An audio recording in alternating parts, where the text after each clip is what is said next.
Well, welcome back to Imperial Kennels. This is actually Celine Ash being treated by Ron Mills, who is a big part of the team here at Imperial Kennels. And Ron, you've been checking over all the Derby dogs today, and you spend quite some time on them, don't you?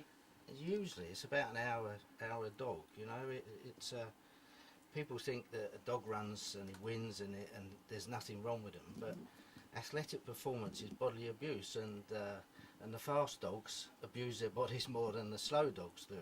It's a bit the same with horses as well, and humans. You can trot round somewhere, but you sprint round somewhere, a track, and makes a big difference. So a lot of what you do is about prevention, isn't it? What are we treating here? Well, what's happened is I'm just treating a tight muscle here, and there's a problem when I put pressure on the joint, the elbow joint here, and it's what we call symptomatic joint pain. The symptom's in the joint, but the cause of it is the tight muscle above it. So we're just trying to work on that now. What about all the dogs you've checked over here today? Any significant problems? I know you had a few niggles after the first round, but how are they doing now? Last week we had some real old problems, but this week it's much better. It's much better.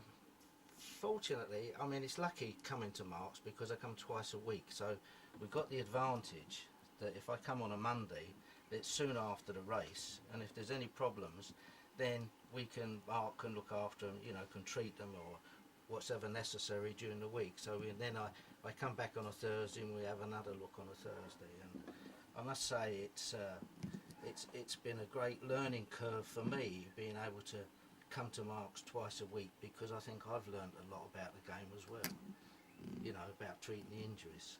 And of course Mark's very good, because if you tell anybody in this kennel to do something, then they follow it to the letter. So it's a good place for me to work.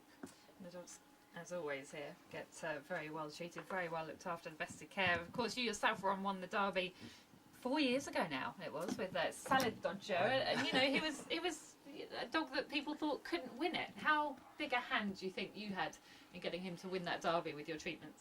Well, I hope so. I remember Derby week, from the semi-final to the final. I treated him 4 times. He had a couple of little problems, and I made sure by the time I'd finished I think the last time I saw him was on the Friday. I thought he was actually 100%, and I remember being interviewed, and I think it was you interviewed me before the final, and I said to him, there's absolutely spot on, so he can run his race, and he surprised everyone by leading out the boxes, didn't he? So it showed. Listen, we're pushed for time here, but I just want one answer from you. Give me a name. Who wins this year's Derby? It's very difficult, but I see other people you ask, and they all beat about the bush. So should I do that, or should No, give me a name, quick. Well, I think Bruiser's Bullet has got everything in it. It just needs a bit of luck. There you go. You heard it from the man himself, the man in the know. He's got his hands all over these dogs. He says that Bruiser's Bullet for this year's Derby. But there you go, Sally Nash looking pretty chilled there with Ron Mills.